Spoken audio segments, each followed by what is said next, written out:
Hello, good evening. Welcome to the Postgame Report. Brian Fulford, Keith Hadley, O&G StrikeZone, FAngsUp podcast. Coming to you, Rattler Nation, as a therapy, an opportunity to say woosah and kind of reflect on what we just saw tonight as our beloved Rattlers fall to Troy 34-12. I want to thank everybody for coming in and lots to break down. We appreciate those who joined us at the halftime report. 14-9 at half. We were feeling pretty good about ourselves, Keith. And then our opening drive kind of went kaput. And so did a lot of other things in that half. Rattlers outscored 20-3 in the ball game, or in the second half, giving up a touchdown in the third quarter and 2 in the fourth. I don't know, Keith. Instant reaction, thoughts?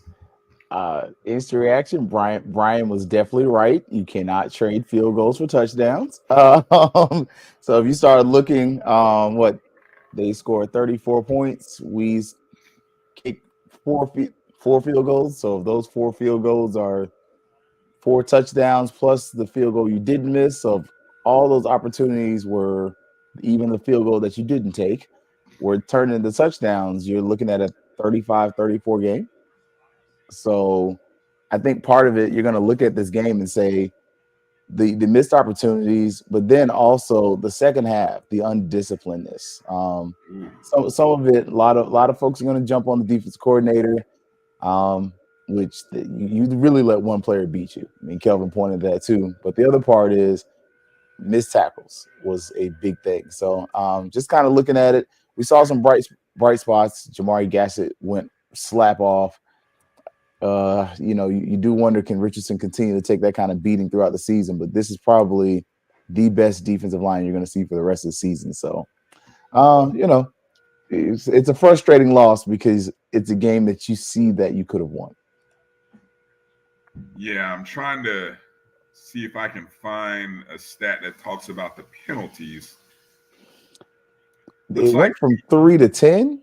I know there were 10 penalties when I checked earlier. If you click on full box score on that 4 network stuff, penalties. So for FAMU, this is just FAMU offensive penalties. 10 accepted for 75 yards. Defensive penalties, only 3 for 35 yards, right?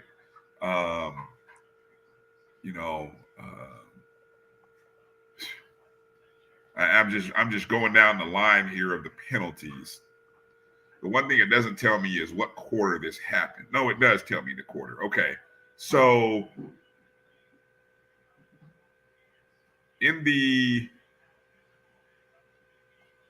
because we only had 2 offensive penalties in the first half. Matter of fact, second quarter. Mm-hmm. And 40 outs. Yeah, that drive where the refs started kind of almost lost control of the game. Right. Oh, Jesus. Yeah, I wish it. Let me see. Okay. I'm going to have to go back. You can go back and look at that drive if you can figure out what drive that was. But I'm just going to read out the penalties here in that third quarter.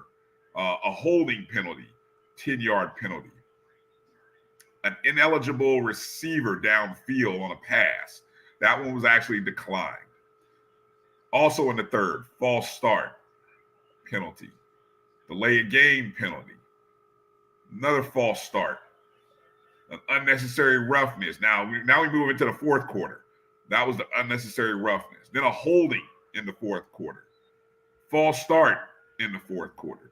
Illegal shift in the fourth quarter. So when you look at just penalties, I mean, that's 1, 2, 3, 4, 5, 6, 7, 8, 9. 9 penalties only, and 8 of them were accepted. And 3 of them are on one drive. So if you're looking at that game, what is it, Gamecast? Play by play, and you go there and you look at where it says punt, 9 plays, 25 yards, 13, 27, 3 penalties on that drive alone. So you're kind of looking, you can see where the players got frustrated. I mean, and you can understand why. They did get a little chippy, especially between the Florida boys. I mean, some of the guys started to get a little chippy with each other and different reasons. Some of it warranted. I mean, offensive line. I'm not beating them up for some of those penalties for protecting your quarterback, because after a while, even myself as a fan was like, all right, some of these shots they're taking on Daniel Richardson are a little questionable. Even early on, it kind of set the tone with that targeting call that went back, and I thought it was contact to the helmet. So I mean, I understand why they didn't call it, but at the same point, it was definitely unnecessary contact to his head area. So. Yeah. Yeah, there was only in terms of the defensive penalties, you had a pass interference, and then you had an unnecessary roughness in the third quarter. That pass interference was kind of questionable. I mean, I believe that was the call on Kendall. He does kind of hold the receiver though, but it looks like they were jockeying a little bit. But if you want to be a homer, it was questionable. If you don't, then it wasn't. Yeah. Just to score how ugly that third quarter was for Troy, they actually had 1, 2, 3, 4, 5, 6 penalties themselves from the defensive side. So we're talking, what do we say? So 6 defensive, that's 16 penalties from just those units who are on the field. Those 22 players on the field committing 16 penalties in the half. Ugly. Yep. Ugly. And you ended up losing the total yardage game. You end up losing, which you were leading at the half.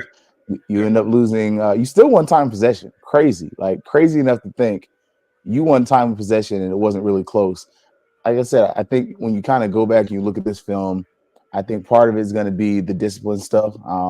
I know that was one of the things we kind of had sidebar in our group of friends there. We were kind of talking about the difference in discipline where, under Colsey's regime, this team's been really disciplined. I mean, you go back and look at the last regime, discipline was constantly a conversation, whereas, this is the most undisciplined a FAMU football team has looked this season. Yeah, I agree. Yeah. I agree. All right, mentioning those total yardage again, we closed the game with 343 total yards. Troy with 507. Passing yards, Troy finished with 295 passing. We finished with 288. We're not going to talk about one guy yielding 229 of those 295 passing yards, are we? We can talk about that in a second. Jesus. Yeah. Not like O&G StrikeZone said, double cover, don't kick to him, Look, I don't understand. We in consecutive weeks, look, I'm not a football coach. I'm not, so I'm not questioning coaching, but I mean that, I stay in my lane as a coach of another sport. But going into even the Miami game, we knew who the guy was. We knew Restrepo was that dude. We go into this game knowing that Ross was that dude. I mean, we just watched him light up Iowa. Damn near tried to beat Iowa by himself. So we knew who the dude was. And he beat FAMU by himself. He beat FAMU by himself. They played Bel Air prep basketball. Just give it to Will. Hey, he had he outscored FAMU 21-14, 21-12. Excuse me. He outscored FAMU 21-12. 11 catches on 14 targets, 229 yards. Of course, the 98-yarder, untouched, unbreathed on. No safety over the top. Nah, That's to me, I think that's where you start asking, like, okay, and I definitely hear anybody that wants to question the defensive staff, and I'll listen to it. I ain't gonna lie.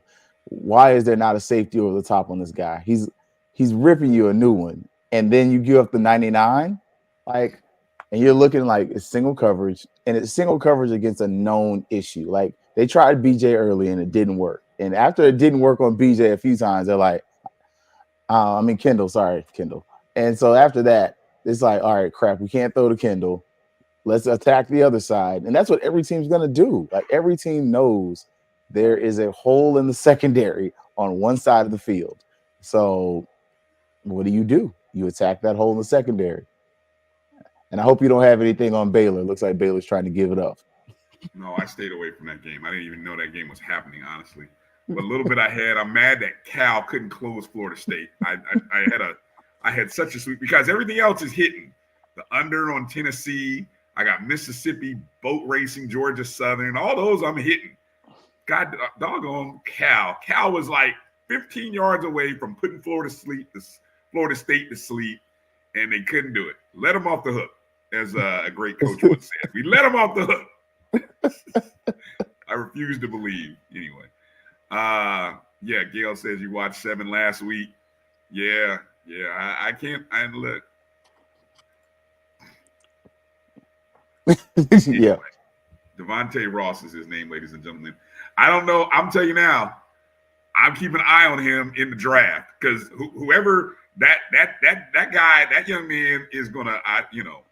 I'm not saying he's gonna be up for any kind of Heisman awards, but pay attention to him in the NFL draft. I don't even know if I don't know what his eligibility is, but that guy.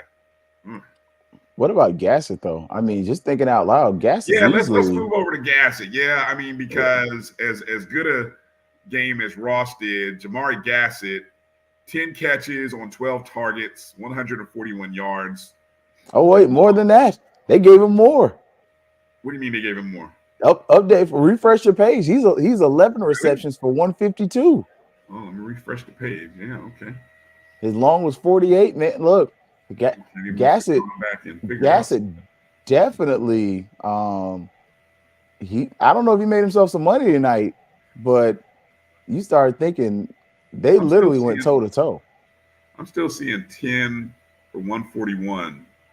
Yeah, on my 4-letter network one, I refreshed it and went back and re-clicked it, and they got him for 11 for 152, long for 48. I'm amazed at how that happens because usually I thought the box score they pulled right off of yeah, you're right, 11 for 152. Yeah, 11 catches, 152, and a long 48. So I guess maybe the other site is catching up. Going back here before we go to the individuals, team stats, total penalties. So here's the total. We kind of gave you what just that brief breakdown was. Total penalties, FAMU 13 penalties, 95 yards. As you said, Keith, that was the most we've had all season. Yep. Right? This looked like the team of last year. Last 2-3 years. Last 2-3 years. I mean, the more than 10 penalty thing where we led. I know we led the SWAC, maybe led FCS. I think we led the nation, didn't we? For like 2 years running. Penalties. Yeah. These guys, that group showed back up today. Coming up, and the crazy part is coming off a bye. That's got to be really bothersome to the coaching staff. I know that's going to be bothersome. The fact that we came off a bye. Usually, you would think coming off a bye, and this is why preseason, Keith, I actually thought this was a winnable game for a couple of reasons. Like I expected Miami to do what Miami did to us, but I also expected us to win 2 games to start, and then really, this was I missed the coach's name from Troy. This was his first win at Troy. He was 0-9 last year because I think he filled in after a couple of weeks. And they started the year 0-3. This is his first win as the head coach of Troy in his second season. His first win. So they had four returning starters coming back. Now, one of them was probably Ross, to be honest. But this was a very inexperienced team. I just felt like with what we have in terms of the number of FBS guys and blah, blah, blah, all that stuff, I just figured this was our winnable FBS. I thought we would do what Monmouth did to FIU today. You saw, I don't know if you saw the news on that. Monmouth of the FCS, I think the CAA is their conference. They beat FIU. In Miami. Oof, that's a long ride. Right, exactly. You paid us and we beat you. That's what you're supposed to do. Get paid and get a dub. I thought it was winnable. Only reason I didn't think we would win was because we've had the problems, and as Kelvin pointed out, with the slow starts. Travis Hunter is him. And we haven't scored a touchdown against an FBS team this year. We've been in the red zone, I think, 4 times, gotten field goals every time. So either because of a penalty or because, offensively, you just all of a sudden just get the yips. I think that was part of the problem. And then, as you mentioned, though, and I saw the comment about the offensive line, you are definitely a little overmatched. And you can definitely see where having a quarterback like Daniel Richardson literally saves the day. I mean, how many times did he get annihilated when he was looking down the field? Even that last play when his helmet comes off, he's still fighting for something. So I think we do have some things to show up on the line. We're definitely going to have to continue to keep our tight ends in there and use them as extra blockers and receivers. But this was a game that, if you're a FAMU fan and you're a Rattler, you're frustrated because you saw the path to victory, but you saw another time where, as you said, we let them off the hook. We let USF off the hook last year with turnovers. This year, we let Troy off the hook with penalties and blown coverage. Yeah. I saw David Bryant say Richardson missed a lot of passes. What's funny, looking at the stats for Richardson, 25 of 39, 288, which is a 64% completion percentage. No interceptions. Now, no touchdowns, no interceptions. The sad part is when I look at the run game, which I saw a couple of you guys talk about, Thad Franklin had 41 after the first half. He finishes 10 attempts, 46 yards. Kelvin Dean, 10 attempts, 20 yards. Yeah. That's why I asked the question, was he healthy? Because it was weird for him to come out of the game. And then all of a sudden you see a heavy focus on Dean and Somerset. And you threw some passes to Bo, and Bo showed you how athletic he was because he did catch some passes out of the backfield. But I do wonder, did he get dinged up or something? Yeah, I good question. I don't know. I see JT asking if we have a theory on our running back rotation. I don't know. I mean, I guess you got a plan until you get punched in the mouth. I don't know. I mean, maybe we had a plan with Franklin, but I'll tell you, going into what's disappointing. Let's take a second and look at that drive, if we can, Keith, our opening drive to start the third quarter. Let me see if I can find the actual drive specifics. That first field goal? Huh? That first field goal, 10 plays, 53 yards. No. I mean the opening drive of the third quarter. Gotcha. Yeah, I this was tough. Opening drive, Franklin rushes up the middle, gain of 5 yards to the 30. Okay. 2nd and 5. Richardson scrambles to the right, gain of 2. Now, at this point, we're looking at a 3rd and 3. Richardson pass complete for a -1 yard to Franklin, caught at the 26, only advanced up to the 31. So well behind the, I mean, literally, I mean, think about it. We're 3rd and 3 on the 32.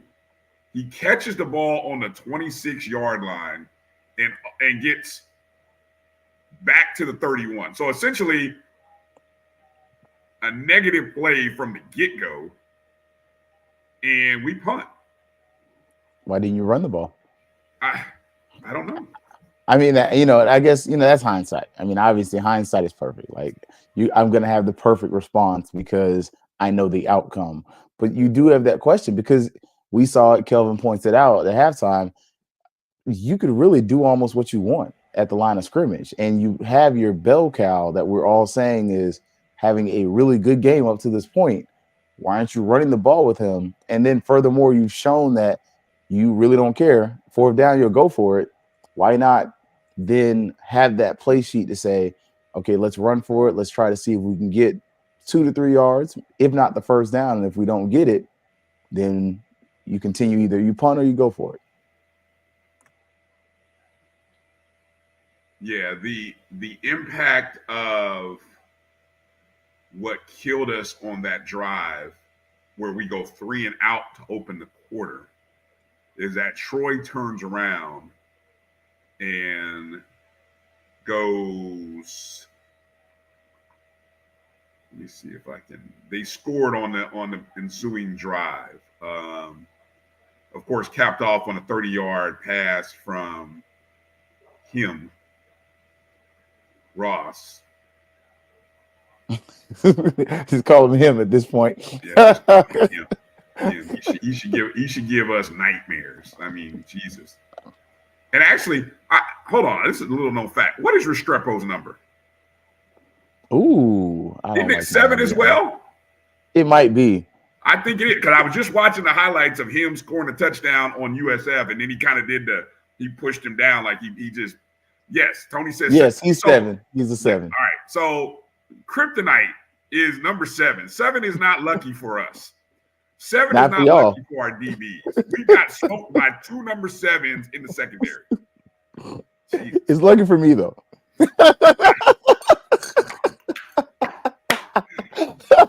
if you know, you know. Right. And I thought that was the ball game right there.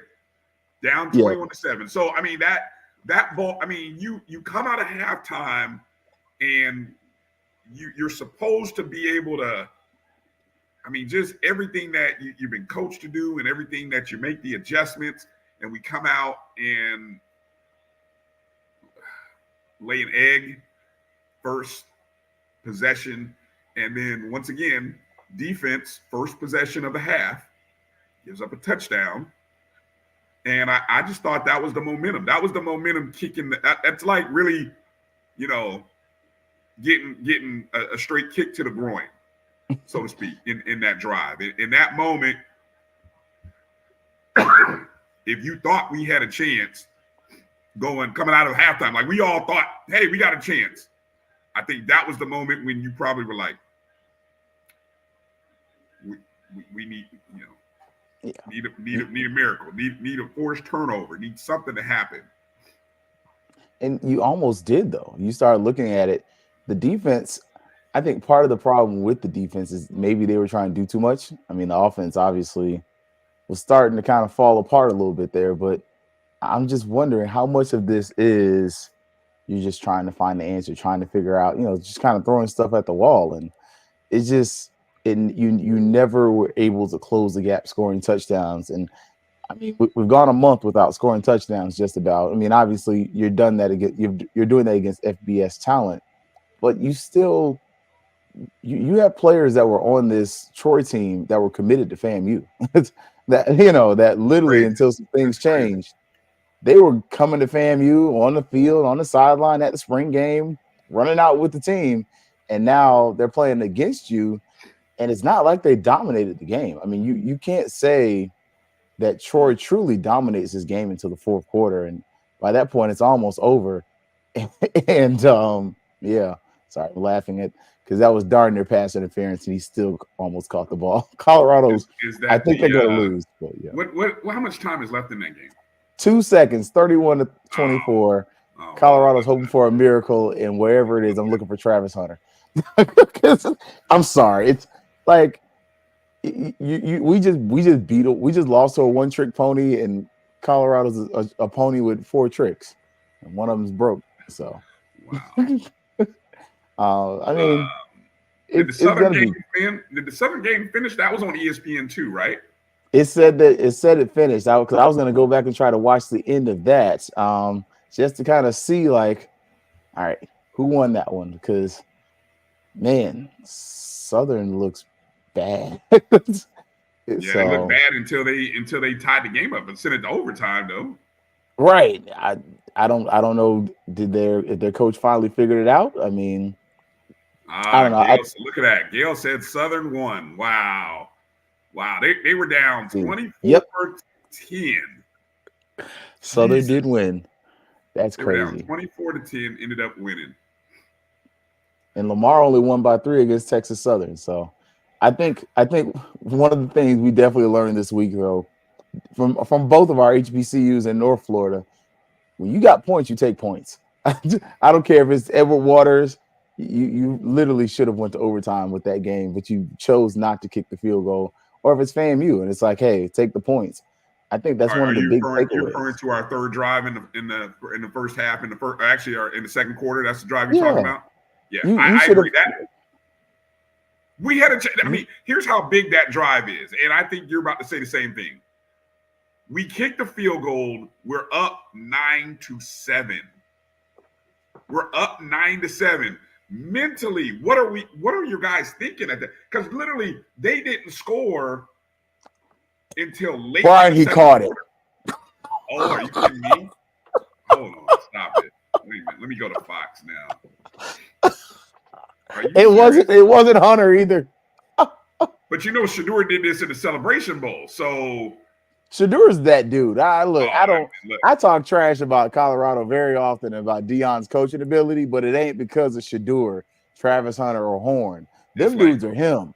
Those boys interesting are to see good. which one of those two dudes are going number one in the league. Let me ask this, because I think we got Ed Reed in the text. It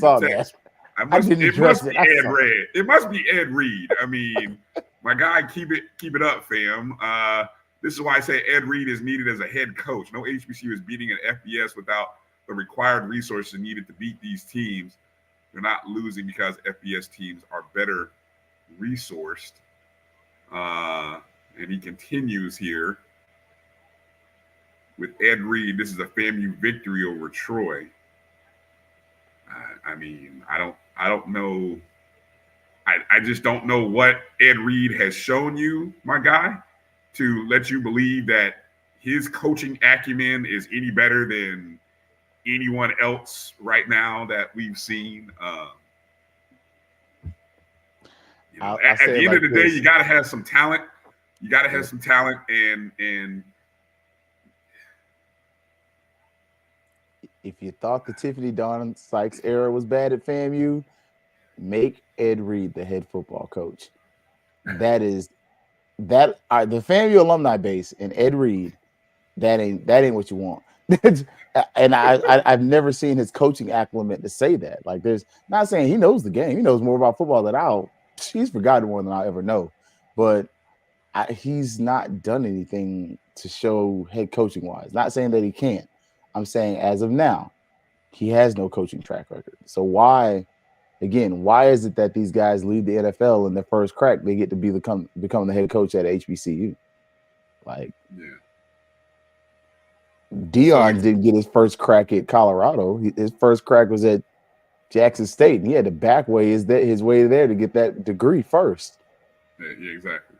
And he worked his way up to that position too. So let's keep it real. Exactly. I mean, those of you who know the history, I mean, he worked his way up from the high school ranks up to it's unbelievable throw and catch. You're the DB. The DB is supposed to hold a guy. There's no way that Shedeur is rolling left and throws 50 yards down the field into the end zone. There's no way that you're supposed. That might be the greatest. And here's the irony of this catch. You remember the greatest? You know what the greatest throw and catch in Colorado history is prior Cordell to right Stewart now. against University of Michigan. And he wore what number? Ooh. And Okay. this young man, I don't know his name, but number 10 just caught this ball from Shador, and now somehow it's left up to a field goal kicker. My God, no pressure on this young man. He made it. Okay, good. You're ahead of me because if he missed that, I'm like, holy cow. Oh man. Ooh. 31-31 That's going crazy. to overtime. Unbelievable. Number 10. But Great to watch. You watch the comparisons. Anyway, back to FAMU. And I love what Jeromex put up there. It doesn't take much to win the SWAC ain't the best. It ain't the best conference. I mean, you really got 2, maybe 3 really solid teams right now. Well, let's transition to that for a second. I mean, we can come off of this game. I'm going to put for those of you who are watching us, however you're watching us, we say hello and thank you. You're watching us on X. If you're watching us on Facebook, you're watching us on YouTube, maybe even Instagram Live. I'm going to put the link in the chat. So you got to come over to YouTube, and I'm going to put the link. If you want to come join us, if you want to vent a little, get it off your chest, or maybe you have some insight and thoughts, I'm going to put the link up for you to join the show. I'm going to open it up. But while I'm doing that, if we did a quick scroll through the SWAC, look, Keith, I'm a voter in a few polls. I don't know, and obviously FAMU was number 1 in my poll, right? Number 2 was Jackson State. I think 3 I had Morgan. I don't know who. This is another week where if I'm basing my poll based on what I've seen over the last 3 to 4 weeks, I'll be honest. You know who my number 1 team is right now? It's probably Hampton. I'm keeping a buck. I mean, who has looked better over the last 3 weeks? And if you juxtapose that against, they lost in week 1 by 2 points. I mean, maybe North Carolina Central. That's the only other team I can give you. You know what? Hey, because they beat, but they lost that game at home to Elon, and I'm still bothered by that. I don't. It's okay that they lost to North Carolina, who got beat by James Madison by some basketball score of 70-50, right? And paid them $400,000. Yes, paid you $400,000, and then you come beat us like you were beating the team in Chapel Hill, in the Ding Dome, right? That's what they did. And let's pour a little out for my guy Theron. Theron, I hope. Aren't you glad you didn't take that bet with me, Theron? That's all I'm gonna say. Aren't you glad you didn't take that bet? That's all I'm gonna say. That's all I'm gonna say. It's tough beat. But yeah, I don't know who is the top team in the SWAC. I mean, Grambling State has won 2 in a row. Two very impressive wins in back-to-back weeks for me for Grambling. So I mean, if I had to power rate the SWAC right now, jeez, that's tough, man. I mean, maybe I look at Grambling.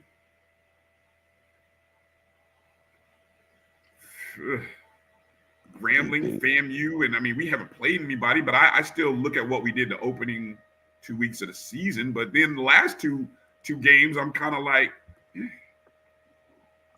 But then you're playing against Miami. Granted, Miami, they struggled against USF for a little bit, but I mean, Miami's pretty much, they've got the best team in the state of Florida. They're going to make the playoffs. So, you kind of start looking around. It's a little interesting to start when you start looking. If you ask me right now, I'm going to give it Central first, partially because they did beat Alabama State, and they really were walking the dog with them boys for early on, and it seems like they kind of let up. Then, yeah, the Elon lost, but, I guess if we're looking at HBCUs, we keep it there. I still got them first. I'm with you, Brian. Grambling, us FAMU's last 2 games kind of bother me, but again, the Tuskegee game, then Texas A&M Commerce. then Jackson State. So I still got FAMU second probably, and then I would probably creep into Grambling and Jackson State around that area. Those two there. So let's see if I can piggyback on the feed here from Colsey talking with. This is from the HBCU game day feed. It looks like it's just been posted. So Vaughn Wilson, looks like Vaughn was able to just load this. So let's see if I can do a screen share here and go to the live or go to the video here of Coach Colsey.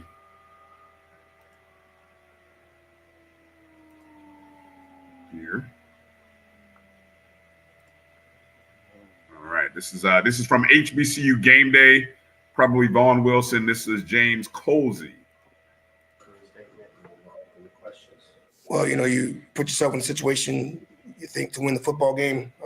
You're right there where you need you need to play here, play there. I think as the game went along, as the game started to end, small things became big things. We didn't play very, very good situational football at times, and great job with our field goal unit. But when you're playing these FBS opponents, and you're going to need touchdowns. So second game in a row, we moved the ball down the field, but didn't necessarily get the touchdowns that we needed. When they drove, they got touchdowns. So for a team that's not used to losing, we haven't lost 2 games in a season in a long time. Obviously, you play 2 quality opponents like a Troy and like the University of Miami. You're excited to now start SWAC play. That's really what our season's technically all about. Win the SWAC and then have the opportunity to play for the SWAC championship and play for the Celebration Bowl. So we'll take it week by week, but now it's time to get ready for Alabama A&M.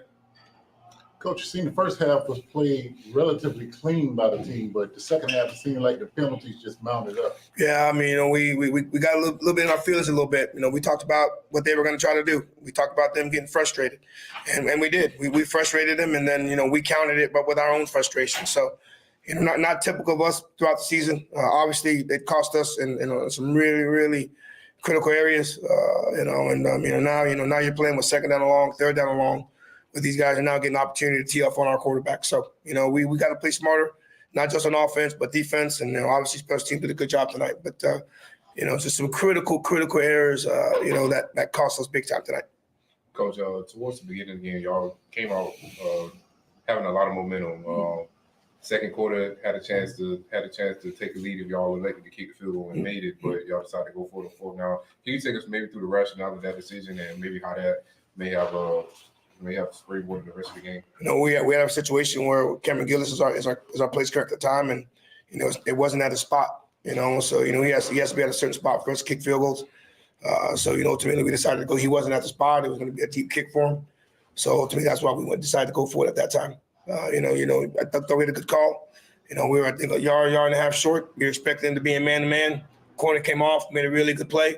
But for us, the ball has to be at a certain spot for Gillis to kick. Michael Smith was not with us tonight. So, but obviously Cameron Gillis was the only one, and that's what we went to. Coach, there was a point where it seemed like they were able to shut down the running game a little bit early on, but then you guys adjusted defensively.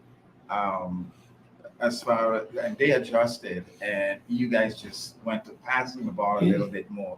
Talk about that decision, and what did you see once you step back from running the ball that much? It's 14-9 at the half, and we get an opportunity to get the ball to start the half, and then we give up a big play to make it 21-9. So now it's just we're trying to gain some momentum. We thought we had some opportunities to get some deep balls. We had a deep ball. We had a chance to catch, and we didn't, and then they had 2 where they did, right? So, we thought we'd get some things up on the ground, but also in the air, and I thought we took advantage of it, but to win this football game, win this type of game, you got to be able to stop the run as well, and also run the football. So, we got behind, and then obviously at that time, now you're trying to throw the ball, trying to get touchdowns. So, it was ultimately, I guess, at the end of the game, 34-12. If you would have told me that was going to be the final score after the first half that we played, I wouldn't have believed you. But, big plays at the end by them. They made some plays at the end, and we didn't. Talking about big plays, did you guys focus any in practice on Ross, just knowing that this guy is a return threat? He gets the ball in his hands, he's going to get extra yards. Yeah, I mean, we talked about him on Monday, and we talked about him throughout the week. We knew, throughout the season, they had him as a returner. Then when they went to Iowa, they moved him to punt returner. You know what I mean? So we knew he was going to be at different spots. We also kind of counted on him being a kickoff returner, right? And they did that tonight. So we sky kicked in the kicking game. They actually were missing one of their really good players, number 14, their tight end. So we knew he was going to get the football, and we had some coverages set up for it.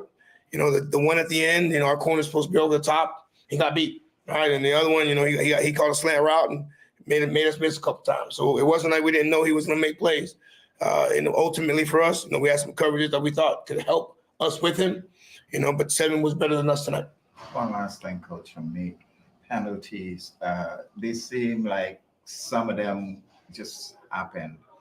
Well, we had 2 offsetting penalties where, if they had a penalty and then we had a personal foul right after that, where in all reality, they should have just had a penalty with roughing the passer, and we shouldn't have had a retaliation penalty. So, now our drive is now put maybe inside the 20-yard line as opposed to at the 40. So, we got a little bit in our feelings. Right? I think we were frustrating them. We were doing some things that we thought we could do. And we were frustrating them, but then we were retaliating once they did something else. So, we got to be better than that. We understood that. We talked about that as a football team. We got to be a little more disciplined. And when they're not disciplined and they're not respecting the game like I need them to, that falls in my lap. Coach, y'all played against 2 FBS teams. One of the teams that at the top of the country, and then y'all play against the G5 team.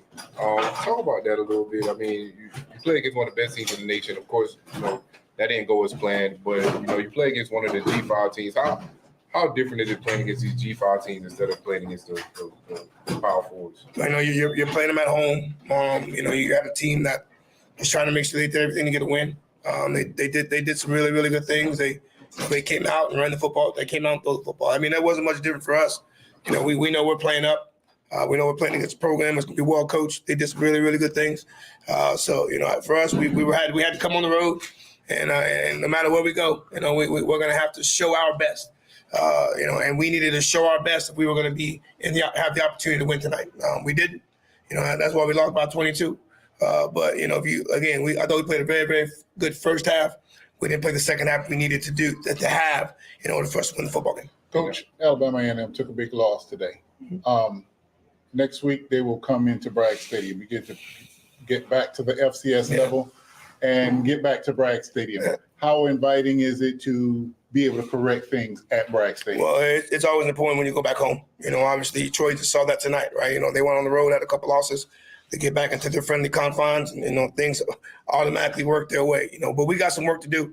Alabama A&M, obviously looking at them ahead, got a very, very good offense. So we're gonna have to tighten up some things defensively. But when in doubt, if we ever need to go home and kind of get back to what we do, it's always very, very nice to do it in Bragg Stadium. And Coach, as y'all kind of wash our hands with the non-conference schedule now, like you said, y'all going into the SWAT schedule. 4 games into your area here at FAMU football. What are you learning about this team through these first 4 games as y'all transition into select? I think you got to major in the minors. I think we got to do a better job of taking care of our details. We had a couple penalties where just alignment didn't hurt us, right? We got a big play, and then our wide receivers didn't align correctly, right? Then we have another big play, and then we don't have the correct number on the ball. So those are the things that we got to make sure we take care of details.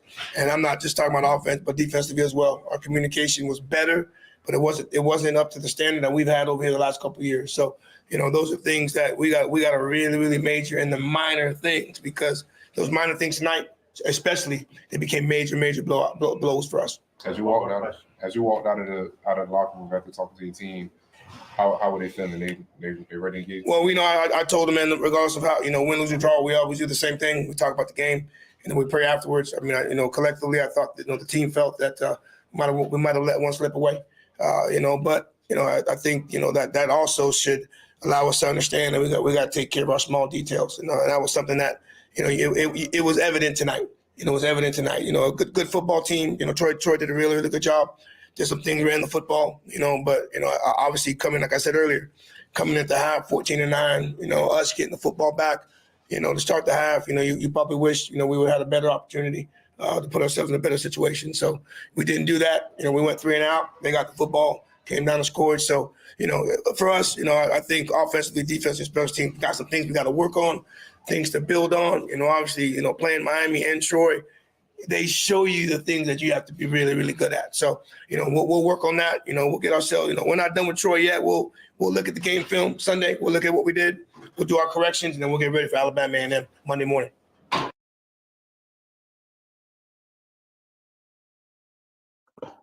You muted, Brian. All right. Again, that's HBCU game day. Vaughn Wilson on the scene, providing, literally fresh, hot off the press, like the Krispy Kreme hot donut sign. That's awesome, man. Shout out to Vaughn Wilson, man, and HBCU game day for posting that, making it available. Hopefully they don't flag me for any copyright stuff, but I appreciate it. Hopefully, if it does, it does. But I'm glad they had to bring it to you instantly because he posted that. So I wrote a few notes down hearing Coach Cozy's post game. You got some instant thoughts, Keith, from hearing that, or you want me to kind of go through some things that I wrote down? I think Cozy saw the same thing we all saw when he's talking about, not finishing some of those other things. So, it's good to see that the coach is honest enough to see what we see. Yeah. He also explained that particular drive where we ended up on now.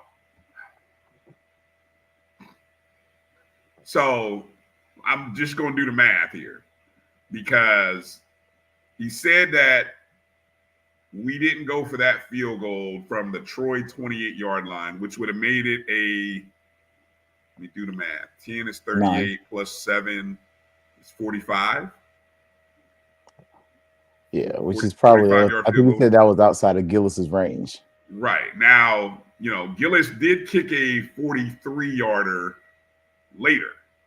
So what we're saying is probably 40 to 45 is his range. And once you hit 45, you're saying that's not his range.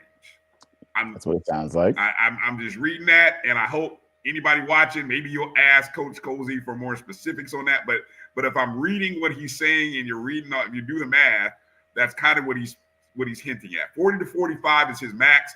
At 45, that's not his spot. Okay. So secondly, Michael Smith is the other long-range field goal kicker, which Coach Cozy said we did not have. So that would be the reason why we didn't kick that. So I appreciate, I think that was Gerald who asked that question, and I'm glad we were able to get that. I think in that post game, Coach is doing a great job of protecting his DBs. Yes. Yes. And you know what, Keith? I'm okay. Good coaches protect their guys. He talked about some of the issues being more related to coverage, the coverage scheme, than the simple fact that guys got beat. And like you gave up a slant route. 2 games in a row where a guy just is floating wide open in the middle, I don't know. I mean, whatever that coverage is, I hope we don't do that anymore. I hope we adjust to whatever that was. And as Coach said, didn't throw a guy under the bus. Corner got beat. No, as you said, no help over the top. But also, Keith, on the 98-yard pass play, the quarterback had a clean pocket, and he was in shotgun. And man, he had about 3. What they say, if you can give a guy 3 to 4 seconds, you can do miracles. That kid had about 3.5 seconds. I mean, he had all day untouched. Nobody came up the middle. It was like,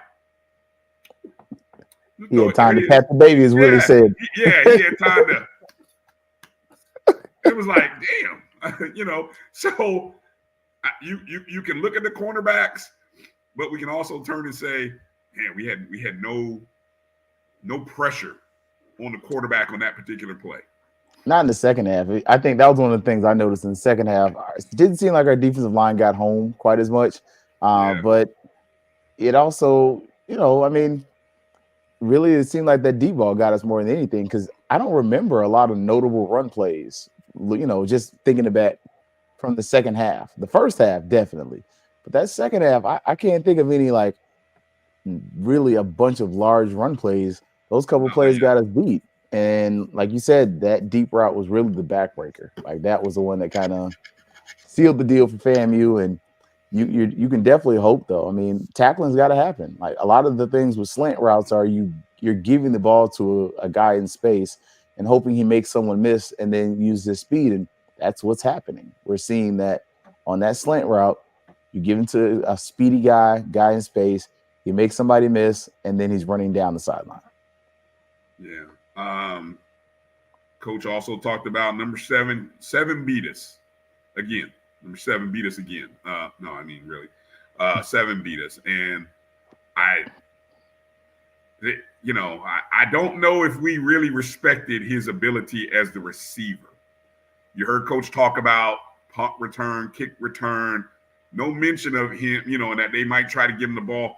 But I don't think we respected the fact that that little dude is going to run around and get wide open, or better yet, go on a straight go route and just 40 yards up the field and no one's going to catch him. We made him some money today. Between us and Iowa, he made some money. He made some money. I mean, his name is now on. I mean, because I think he had 3 touchdowns against Iowa and 3 touchdowns against us. Yeah, everybody in the SBC. If you didn't know who Devontae Ross is, you know now. You know now. Yeah. I saw a sense of relief from Coach that we are done with this part of the season. Did you see that? Did you feel that way too? I felt it, but you could also see where I think he feels like a lot of us feel about this game in particular. And Gerald asked a question about going against the group of 5 schools where it's winnable, but is it likely that you're going to win? And so you can see where it's like the focus on Alabama A&M. And that's kind of was my question going on. Like, how committed are we going to be to winning this game versus winning the SWAC when we know the Celebration Bowl is the real prize? That's the real goal. That's where you're going to make your money at. Do you get the whole $1 million? No. But does it, make better and make things go better? Absolutely. And if the Celebration Bowl and the SWAC championship are the ultimate goal, it really will be interesting to see with new administration a refocus on our non-conference. Because other than a check, there's no benefit to playing. Not even, I'll be honest, Keith, there's no benefit to even playing another FCS outside of an HBCU, because we know if you play an HBCU, that's going to be a draw, right? Like us playing Tennessee State versus, and I'm going to say this, and I know some people in our chat group who love this thought of us playing a Mercer. God help Bethune. They played Mercer. I would rather have a Tennessee State versus a Mercer. FCS. Now, if you beat Mercer, hey, that looks great on your resume if you're trying to get to the playoffs. Are we trying to get to the playoffs, Keith? No. The playoffs are not our goal. Our goal is the SWAC championship and the Celebration Bowl, clearly in 1-2 order. Mm-hmm. So there's no strategic plan, or it's not necessary to go play a Troy anymore, or Georgia State, or Mercer, or anybody else regionally that makes quote unquote sense. What makes sense is you go play South Carolina State, you go play Tennessee State, you go play Howard, because the draw of those games, Keith, are going to be tremendous, and the financial benefits are going to be much bigger than playing those other teams. I mean, just look at the Orange Blossom Classic this year. I mean, you hate to say it, but I mean, I believe you were there. You saw it. I was. And you saw it in person. Like, it's different when FAMU's there. I mean, the crowd just alone, FAMU by themselves is bringing 25,000. So you start looking what FAMU brings, and there's definitely that conversation is going to be had. We've all, in our in our FAMU street groups, we already know what the deal is. But we anticipate FAMU's return to the Orange Blossom Classic, and honestly, we definitely anticipate that the Orange Blossom Classic and the Florida Classic are going to be FAMU's 2 games. That if you start looking between those 2 games, that's an easy $1 million right there.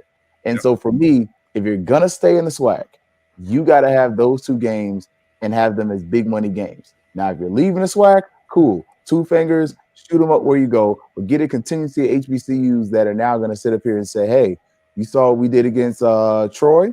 If we had some more ducats and some more guys, maybe we are able to do some more things. But if you're going to stay in the SWAC, you have to go and make sure that you are, as you're stating, filling your schedule with these HBCU schools, because one of the things that it does look good on the resume to tell people you beat Mercer, but it looks even better if you got a perfect record and if your only loss is in the SWAC, then all of a sudden you're ready for the playoffs. Here's the interesting counter argument Hollow brings up. Do we, by not playing at FBS, do we limit and hurt our potential stock of players that we might pick up via the transfer portal from FBS? Because we understand that if you play these 2 games, this is the thing is, when you play these games, you got to actually perform. You got to do who in these 2 games. I'm sorry if I'm stepping in it here. You tell me if I'm wrong. Who in these 2 games showed out, like, i.e., what we saw in our previous FBS matchups? South Florida, both South Floridas, the 2 previous times we played South Florida, North Carolina. I don't know who showed up in I don't. So maybe it's hit or miss every year. But the thing you got was maybe Kendall. Like, honestly, and it's partially because if you look at the Miami game, they respected Kendall. You look at the Troy game, they didn't respect him, but they didn't get any plays off. And he gets a penalty. So I think that's the only player that really – but as you're pointing out, and this is my question at this point with where you're at with FAMU. Do you need that game to get on ESPN? Because every FAMU game's on ESPN right now. Like, yes, it is. You are the brand in the SWAC. I mean, and that's not being arrogant, but that's just looking at what it is. If you can give someone an option of FAMU and someone else in the SWAC, somebody's going to pick it up, whether it's ESPN or HBCU Go. And especially if you can get a classic. The Atlanta Classic, y'all, back then the Atlanta Classic was on TV. You put that in it back in Atlanta now, and FAMU and Tennessee State, and you're bringing the bands. That's TV. Like, so I think part of and then the other part, let's call it a spade a spade. The NFL is looking for a discount. And most of their HBCU players, unless the only players that were going to get drafted, let's be honest, were Shador and Travis Hunter, if they had stayed at Jackson State. Otherwise, it's just not. It's not going to happen. Some of it's the law of numbers, but some of it is they're looking to get him at a discounted price. Yep. Just kind of reading some of the different comments. I kind of posted on X just to kind of get people's thoughts here. And I agree with Lil Baby. I do want to see us against better talent. Yeah. And I agree with that. But I want to see those amongst us bring up their talent, because you kind of, it sucks for when you step up to that talent level for you to get blown out. Yeah. Yes, it does. Yes, it does. Defensively, I'm just kind of going through the stats here. We still only finished the game with 1 sack. That was in the first half. Nayron Jenkins looked like he might have caught a stinger if I'm playing, TV doctor. Mm-hmm. He had 8 total tackles, 4 solo, 1 tackle for loss, along with the sack. James Ash had 3 total tackles, and 3 of them were solo. Opong, 4 solos, 6 total. Horn had 5 total, 3 solo. Deco Wilson 5 tackles, 4 solo. Yep. And they messed up the sack thing because one says Nayron and James Ash. So I don't know if they just got a half a sack or something, but if you look on the 4-letter people say each one got a sack, but then at the bottom they only put 1 sack. So the math ain't mathing. No, it's not. It is not. Chuck Hunt, congrats to your to the Grambling Tigers. Drive safe, heading back home. David Bryant said the defense did look better. It did in moments. In moments, it did. It did. We still didn't. I don't know. We still didn't force any turnovers. No. So I missed my bold prediction. No touchdowns in 2 weeks. I mean, if you count the number, when I went and looked at the drives, Keith, there was only 2 drives out of the 1, 2, 3, 4, 5, 6, 7, 8, 9. So we had 10 drives. Only 2 of those drives ended in FAMU territory. 2 of 10. I mean, and actually, and you could say 1 was at the 50. So, I don't know. We can't really count that. I mean, so essentially 70% of the drives ended in Troy territory. I'm going to go a little deeper, right? 6 of those 7 were inside the 33-yard line, Keith. 6 drives ended inside the Troy 33, and 4 of the 6 we ended up with field goals.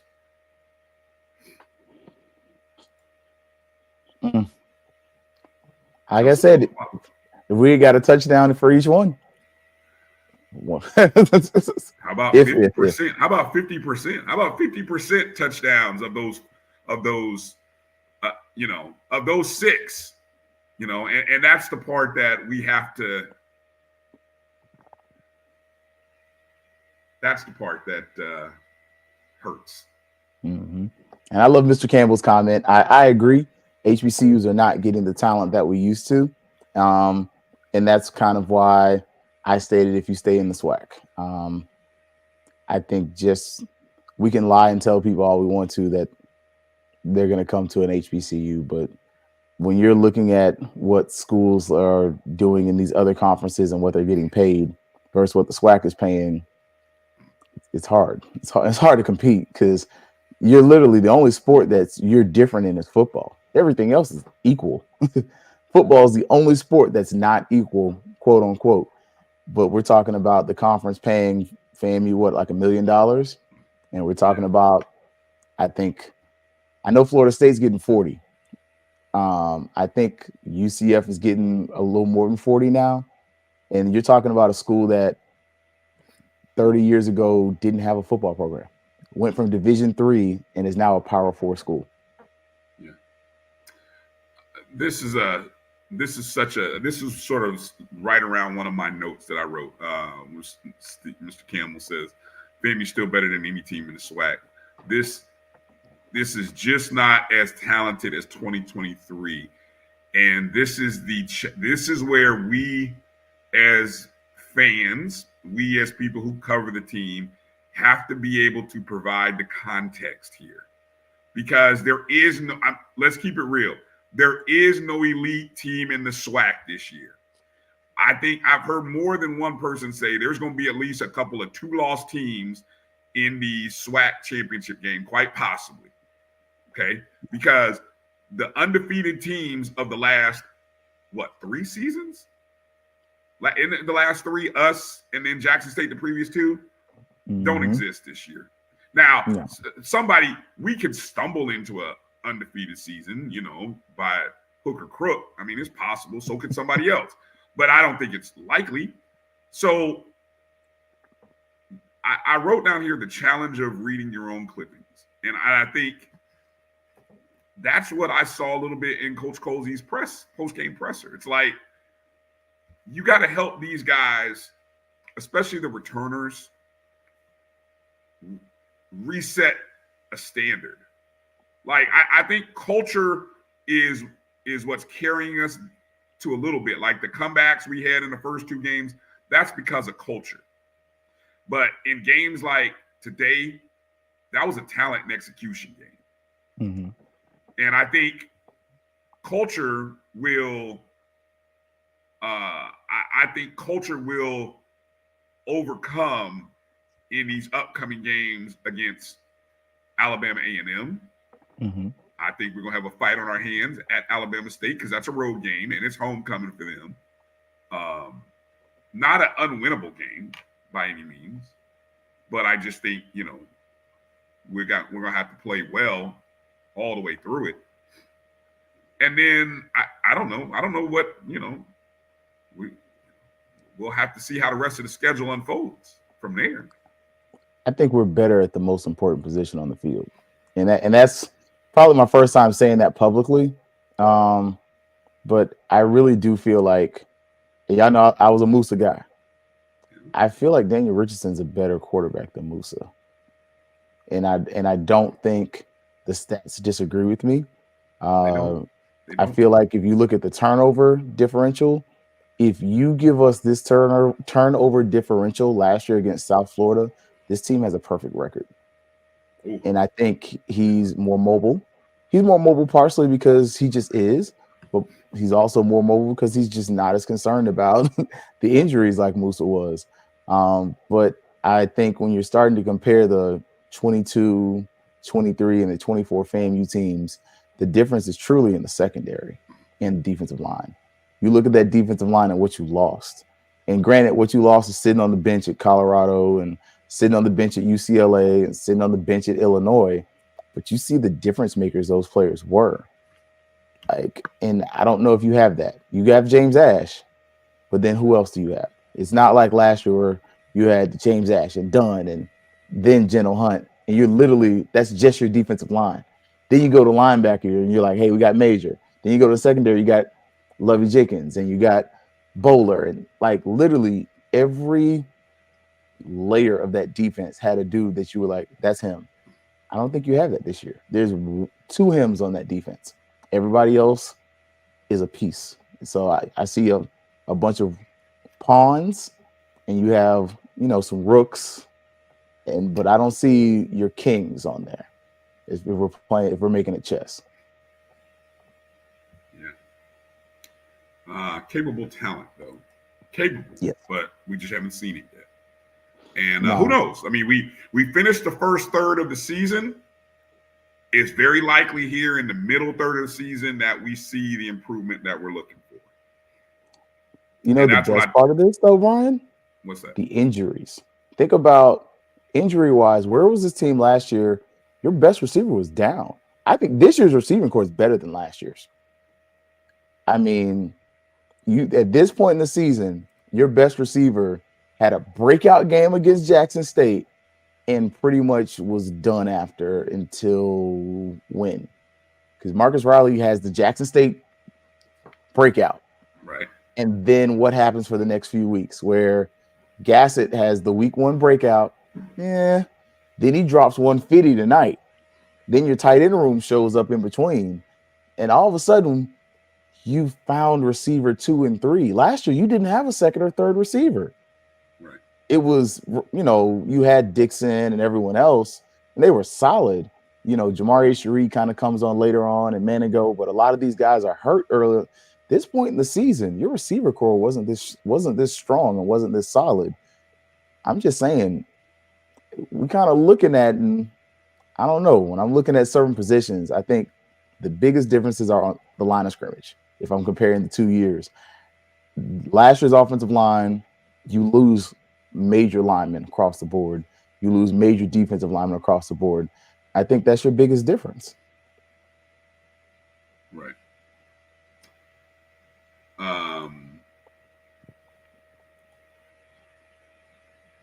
Let's take a look at let's quickly before we I mean, unless you had any other kind of points to hit on about this game while we're in that mode.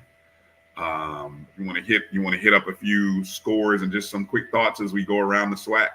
Sure. Let's go see what they got out there. Let's see what we got. All right. Well, we got to start with the big game of the day. We got to start with the big breaking story. Hold on. Are we into Sunday? Okay, Sunday's my day. Hold on. Okay, because Sunday I can be ridiculous.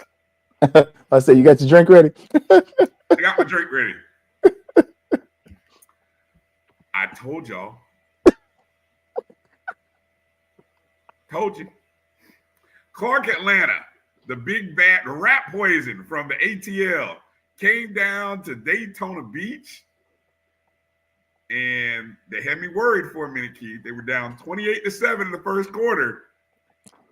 They were down 28-7 in the first quarter. I thought Bethune was going, man, and I had people texting me. They were like, oh, you done inspired Bethune. I'm like me. Like I somehow did something to inspire Bethune because I and maybe a handful of other people with talking platforms predicted Clark. Like I had that kind of influence. I love the thought, right? But I told people when they called me, I said, is David Wright still on the field? Yeah, he's still out there. Okay. Well, you come back and holler at me in the second half. And the second half, with the score 34-14 at half, the best quarterback in HBCU football, I said it, and I will agree with AD Drew. The best quarterback in HBCU football, David Wright, leads his team.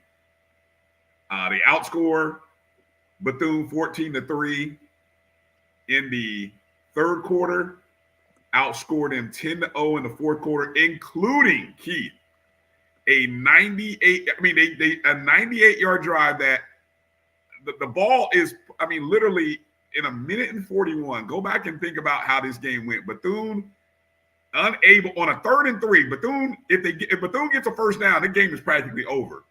But 3rd and 3, Bethune gets a sack, has to punt the ball. Punter did a great job. Punted the ball towards the corner. It bounces out literally at the 1-yard line. Oh, still time on the clock though. A minute and 40 something seconds, I think it was. David Wright pushes his team to the what he had to get to. Was it for it to be a 55, he had to get to about the 38-yard line. 38-yard line with 3 seconds left. And they send the kicker out there. And it wasn't until I heard the announcer say that Coach Teddy Keaton thought that he'd seen his kicker kick a 60-yarder. I knew right then and there. I said, oh. Yes, JT points out there was a 15-yard penalty as well. So Bethune was hurting themselves on that final drive. But a 55-yarder with 3 seconds, and I don't think Bethune had any timeouts, so there was no icing the kicker. It was just, and he had extra room on it, Keith. He wasn't lying. When he said that kick, he kicked from 60, that kick was up in the middle of the goalpost. So that kick had another 5 yards plus to it. Right down the pipe, ball game. 38-37, the first of the year, the first Division II to beat an HBCU or FCS team, I believe. Maybe not of the year, but at least the first, like Miles did to Alabama State a year ago. Clark comes away with a 38-37. And I'm not even going to pull up the stats. I'll talk about it later on the show that I do at night with Jamie. But if you go back and look at the box score, even Bethune's quarterback had a good game. That's the bad part about Clark. Like, Clark will give you points. But what I said this, Keith, if Bethune is going to beat Clark, they cannot let them score what? 30. If they score 30, you're in trouble. Yeah, 38. So, their quarterback's from Florida. I'm just saying. Who, Bethune's quarterback? No. David Wright III He's from is Florida? from Tampa Bay Tech High School. And he's a junior, according to the Clark Atlanta website. I feel like he's been at Atlanta. I feel like he was at Allen for 3 years prior to coming to. I don't know how old he is or where he gets his extra eligibility from. But anyway, go ahead. I'm just saying. Would you be surprised if FAMU or Cookman come calling? Both gonna be looking for a quarterback next year. Somebody with some NIL money, Keith, better be coming after David Wright. I'm just saying. I mean, I don't know. I hate to do this to you, Clark, but yeah, look, Mr. Campbell, you right on point. Hold on, let me pull it up. Yeah, he ain't gonna be at Clark next year because all it takes is some NIL money, and somebody better come get him. It's 2 quarterbacks that I think are going to be the hottest thing smoking next year. David Wright and Andrew Body. One's probably going to NCCU and the other's probably coming to FAMU. I'll say it on wax. Well, NCU and no, they got a quarterback. They got Walker, Texas Ranger. But hey, I'm not getting rid of that guy. We'll talk Ranger's about that. Cold, what that guy is doing? Oh no, you can't get rid of Walker, Texas Ranger. No, they found him. I know somebody hit me up. They were like, "Hey, did you hear? Hold on, what they say? Hold on, who was it? Yeah, they put it in. They found Walker. Oh, they found him. They found him on the side of the road, shooting Aggies on the side of the road, shooting dead puppies. That's what he was doing. Shooting Aggies is what he was doing. Yeah, they found him all right. Could you imagine though? Think about, okay, we've seen Daniel Richardson in this offense. Andrew Body in this offense at FAMU. They're looking real. He's a bigger Daniel Richardson. Can he keep his head down the field as long? But I'm just saying, I'm gonna leave that there though, Anyway, yeah, I mean, look, he's shorter than Daniel Richardson. Apparently, they keep telling me he's only 5'9", which I don't know. I keep thinking they're making him shorter and shorter. I honestly thought he was 6 feet tall, but I don't know. Somehow they keep telling me he's 5'9", 5'10". I think somebody. His bio says 6'2" for Andrew Body, but yeah. Body is about 6'2". I've talked to him face to face. I'm 6'1". I don't know about 6'2" though, but he's at least 6 feet, 6'1". So yeah, that was the big upset of the day. And then the rest of it is just full of, I mean, look, we could talk about the fact that McNeese beat Alcorn 42-14. Nichols beat Valley 66-0. Central Arkansas beat UAPB, who were at home, 56-17. Austin P, it's late at night, isn't it? I can say this. They peed all over Alabama A&M, 59-16. First quarter was 24-3, 14. What? Let me see. Let me do the math. That's 38-3 at the half.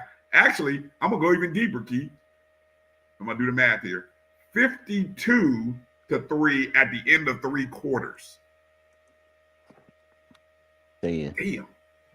Like, whew. I ain't gonna speak it because I don't want to mess around and say something. First win of the season. First win of the season.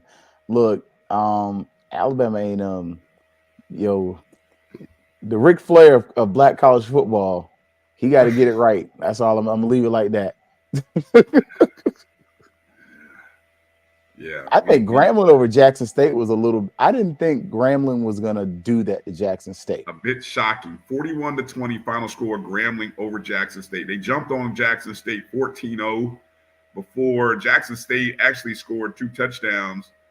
It looks like they had missed a PAT. They cut it to 14-13, and then Grambling, I think, scored before going to half to go up 21-13. Ended up scoring 13 unanswered in the 13-0 fourth quarter, kind of closed the game. JT, who I guess you must have been watching, JT said Jackson had too many turnovers. Kind of go back and watch. Go back and look at the stats on that. I want to say they might have had like 5, from my recollection. I could be wrong, but I want to say I saw 5 turnovers. Yeah, you can't beat nobody when you do that. And now, but see, that was one of my talking points about Grambling. 1 week ago, 6 turnovers. They forced or came up with 6 turnovers against Texas A&M Corpus Christi. Then they get 5 against Jackson State. I mean, that's 11 defensive turnovers in 2 games. Woo. That's coaching.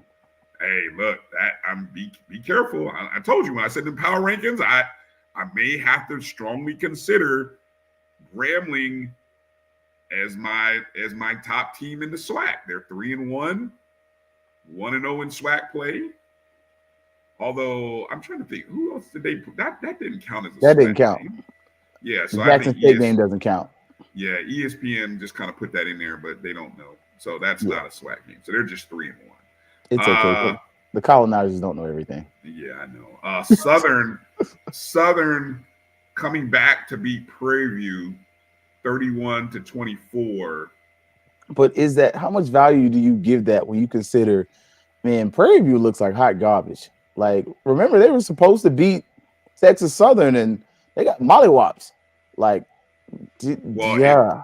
It does devalue whatever thoughts we had of Prairie View being a contender. I don't see it. I don't.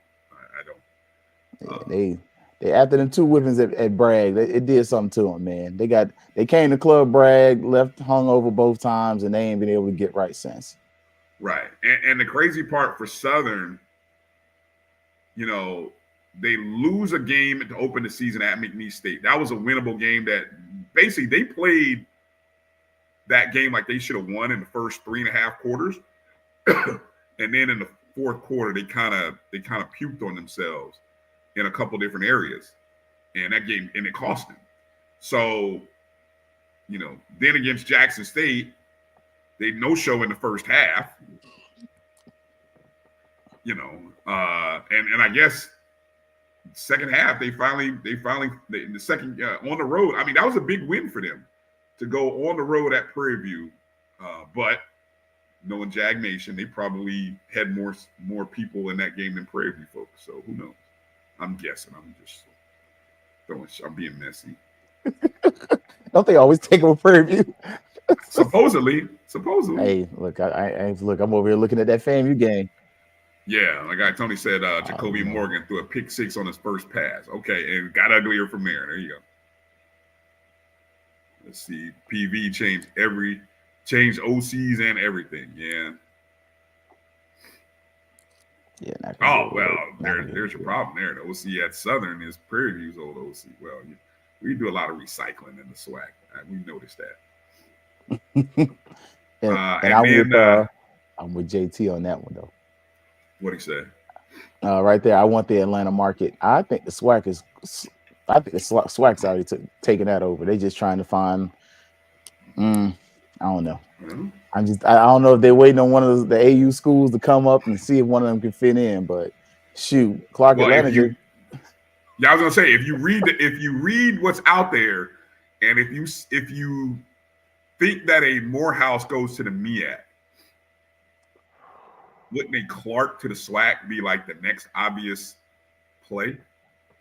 It would. But if you're the MEAC, you need both. You need both of those schools. Just you because do. You do. Yeah. I don't know if you can get both of them though. I don't know if you can get both of them. No. Nah. It'd be an interesting package deal. I mean, Morehouse gave Howard a scare last week, so.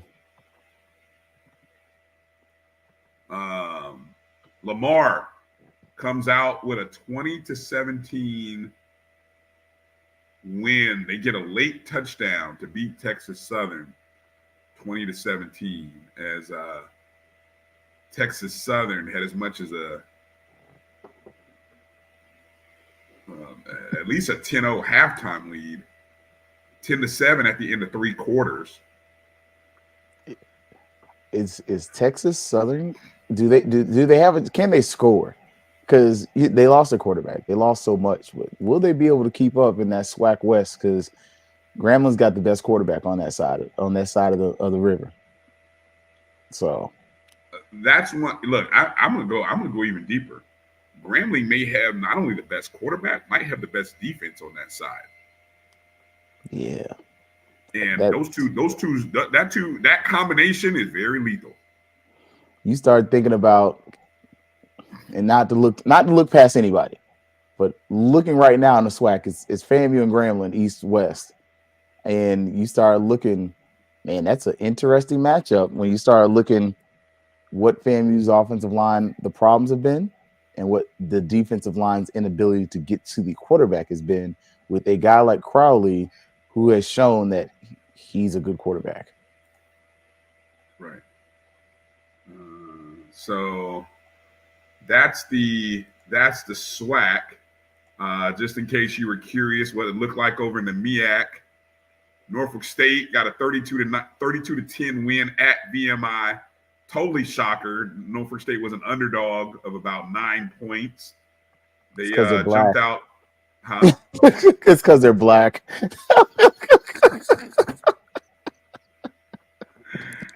Right. VMI was winless, right? VMI was winless, but somehow they were a 9-point favorite. Anyway, that's a great handicap there, Keith. I got to remember that next time. Outscored VMI 19-0 in the second quarter and just ran away with it from there. Dell State loses at home to Richmond 38-24. But they were leading early on. I was a little shaky in my pick. 7-0. That's it. They were up at the end of the first quarter, 7-0. But by halftime, Richmond was up 14-10 at half. Yeah. And by halftime, I was okay. Yeah. We're not even going to talk about Morgan State beating up on Virginia Lynchburg 56-7. Shame on you, Morgan State. The game that I'm excited about, I'm going to hold this one for a second, just a half a second. I'm very excited that, again, another big prediction for me was me seeing that Howard would lose to Hampton. And Hampton, once again, has the H for the eighth consecutive year. Hampton has beat Howard. And, Keith, the 19th time out of 23 games in this century. Notice I said this century, Keith. We've got about 24 years in this century so far. They played 23 times. Hampton has won 19. And if you wanted to go a little bit, look, the stat thing on Hampton's website it keeps going after that, but I just got to stop because I'm like, well, let me just keep it to this century, this millennium. I just wanted to do that and say there was a 4-year stretch where Howard won. Outside of that, Keith, Howard has not sniffed a victory. And so I don't care if you Bison, you can have first take, second take, third down, and 4, whatever ESPN show can come to your campus, whatever. That H belongs with Hampton. And you can be dirty and call them the Institute, the university, the colored school of Negroes in the Chesapeake Bay, whatever you want to do. Hampton owns you. Hampton owns that H, and they wear it proud, like it's like this, like we rock this A&M. They just give me your H. Right. Oh goodness! Shout out to Coach Hayes, man. Coach Hayes is a Hampton graduate, so when I see him on Monday, I'm gonna mess with him. His Hurricanes won and Hampton won, so Hampton taking all of Howard's letters, or just they only need the H because after that it's just Howard. It's just Howard. Howard University, the Mecca. Anyway, 27-20 was the score. Hampton over Howard, and then the Aggie Eagle Classic was not a classic. It was a bloodbath. I mean, as the reports have said, they found Walker Harris and they found him shooting puppies. That's what they were doing. Is he shot the lights out of the Aggies. 4 touchdowns. The young man Jamari Taylor, 128 rushing yards and 2 touchdowns, 66-24. And it wasn't that close. It wasn't that close. They scored 3 touchdowns in 3 quarters. 20 in the first, 20 in the second, 19 and I'm just, without even looking at the box score, I'm assuming that these are touchdowns without like missing some extra points probably in here, which is shameful that you're missing it. So I mean, technically, what'd you leave? You left 4 points. You missed the 70 burger because of field goal kicking. I'm guessing. This damn. Oh, I can't wait to talk to Aggies tomorrow. Or in the morning and at night. Jamie Walker, he may not want to talk to me tomorrow. He might not want to do. It might have to be a call on Keith. Jamie may not want to do a show tomorrow because this is a beating. Man, I Ooh. think so. This kind of furthers the question for A&T. And you know, y'all, we all have watched certain shows, especially guys who used to work for ESPN. All money ain't good money. you done left the MEAC. You can't win the CAA, and you can't beat the MEAC. Come on back to the MEAC. Come on back Like, to the MEAC, A&T. It's not I'm worth it. just saying. Yeah, Nah. I know they got a new president, and I know they got some new leadership there. It's time to come on home. Yeah. I mean, what they say? You done looked over the fence. You seen that the grass is not greener. Come on back. Yeah. Come on back, A&T. It's time. I think Right. we'll have to have an intervention, Keith. I think that's what we're gonna have to do this upcoming week on a couple shows. We're gonna need some people to really do an intervention with Aggie with Aggie Nation, and I think the alumni base, instead of asking for your coach is head, which I know some people will, you need to be talking to your president and administrator, and athletic administrator, and say, we have this great university, but we don't belong. We don't belong there. We don't belong there. We got to come back to where we belong. And your fans are telling you. I think this is the chess piece, and I love that Mr. Campbell put it out there about Clark Atlanta and Morehouse. What if you're the MEAC, could you get Tennessee State and the Atlanta schools? Woo. Wouldn't that be a dream for the MEAC? I'm just saying, you would have two of the biggest cities on the east side, just those markets back, and you would complete that part of the research triangle. I'm just saying. I think, Keith, if you think about where college athletics is going these days, it makes sense. I mean, it makes sense. It makes sense now. I think the structure of television, streaming, financial opportunities, I think it's better than it was when those schools left. Mm-hmm. And I do think it's better. Like if tennis, I mean, yeah, you just said a mouthful. If the MEAC could somehow find a way to talk, and that's a power struggle, because I know the SWAC is entertaining Tennessee State, or have, put it like this. I know for a fact the SWAC has had conversations, but Tennessee State, they somehow think that, like the grass is greener over the mountains than it is down south. And you hate to tell them, it's like, yeah, it hadn't been that green for you guys. And what at the risk of pissing off your great alumni base, and that's, we can all be great. We can all lift each other. A rising tide lifts all boats. Isn't that the saying? Yep. I don't.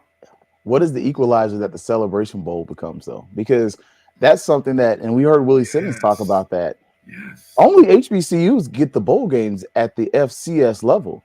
Yep. And I'm not saying like only the MEAC and SWAC. We're saying the HBCU conferences are the only ones that the SIAC and the CIAA, they have the bowl game in Miami. Maybe want to move it to a closer location, but it is what it is. Then you have the Celebration Bowl. Like, honestly, I don't know if you would just want to make the Celebration Bowl thing like a week-long event where you just, never mind. I'm probably thinking too far outside the box, but if you put all those schools in Atlanta for that a week, I'm just saying, I think that'd be pretty good just as a vibe and atmosphere. But still, I digress. But I think having the Celebration Bowl and having it say, hey, Tennessee State, how are you doing against these HBCU teams? Oh, Hampton, how are you doing against these HBCU teams? And at the end of the season, you can get this $1 million or a piece of it. Just saying, I'm just putting that out there, Yeah, I know. Mr. Campbell said it's getting late, so I think he said it's getting late for you, Keith. It's time to, hey, I ain't mad at start logging off. It's like, yeah.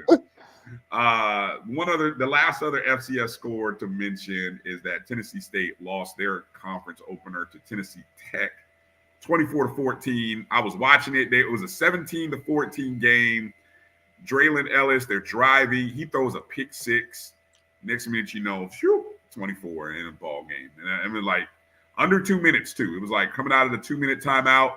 I was excited. I was like, this is why the Clark Bethune game was not watchable at that point. For me, it wasn't watchable. So I said, let me turn my attention to, Tennessee State. And yeah, as soon as I flipped over, pick six, gone. I'm like, oh. Okay. And they got to work on that TV production though, because watching that game was horrible. I tried to watch it on ESPN, it was boring. I was like, man, they need a Brian Fulford, AD Drew, somebody else as the announcers, because this ain't it. Well, appreciate that. All right, that'll do it for tonight, Keith. I think we've kind of covered and said all that we could say and really want to say. Of course, final score: FAMU 12, Troy 34. On to Alabama A&M, and on to conference play. And we welcome Connell Maynard. Might be the last time we see Connell Maynard in Bragg wearing that maroon and white. I'm just keeping it real. Might be. So, I mean, a man who's given so much great sound bites to the SWAC. So we'll say goodbye. Well, I don't know. We'll welcome him back for maybe one last time. We'll keep it like that. Are you going up to Tally for that game next week? I should be there. All plans are to be there. Got a couple things going, but plan is to be there. Man, what would Connell Maynard be as an offensive coordinator though? Oof. Just saying. Could somebody who's been a coach? I mean, think about this, Keith. He's been 100 wins, right? 14 consecutive years. I mean, literally, he has not come off of the head coaching spot for 14 or 15 consecutive years. I mean, I don't know if you want to go back to being. That's like being the CEO, and then somebody says to you, Keith, we just like for you to be the middle manager right now. Although I know you've got CEO experience, but we don't need that right here. Do you can you bite the bullet? I mean, maybe at the next level, maybe Connell Maynard might go up at the next level. Could be an OC. I don't, unless it's a G5 school, I don't see him catching on as an OC. Maybe a quarterback coach at a G5, but then, at the same point, what coaching success are you pointing to besides the SWAC's COVID year for where you have a championship? So, yeah, good point. I mean, it's happening at Southern right now, right? Yeah. Well said. We can tell you that on Monday morning, 10:30. Florida A&M will have a in-person press conference to introduce the new Vice President of Intercollegiate Athletics, Mrs. Angela Suggs, and she will make her formal introduction to Rattler Nation, and we'll begin the Suggs era for FAMU athletics. Super excited about what that means and what that could look like. I can already confirm that Mrs. Suggs will be on the O&G StrikeZone Wednesday. We've already kind of booked that. Yeah, we've already kind of booked that. I'm working in the back. Kelvin kind of helped make that possible. So we got a loaded show. Keith, your show tomorrow. Let people know. Kind of give people the plug. Let Rattler Nation know what they can expect from you tomorrow night. Oh yeah, man, definitely. So definitely gonna talk a little bit about the game, but kind of look at some of the other sports too, but also just kind of look at the viability of FAMU staying in the SWAC. I mean, not gonna lie to y'all, full transparency, I had a conversation about it, but kind of want to start looking, because one of the things that I'm noticing just as a Floridian and who's approaching that 4-0 age, in my time of living, we've had schools that started off as nothing that are now at Power 4 conferences. I mean, especially here in Orlando. I look at UCF.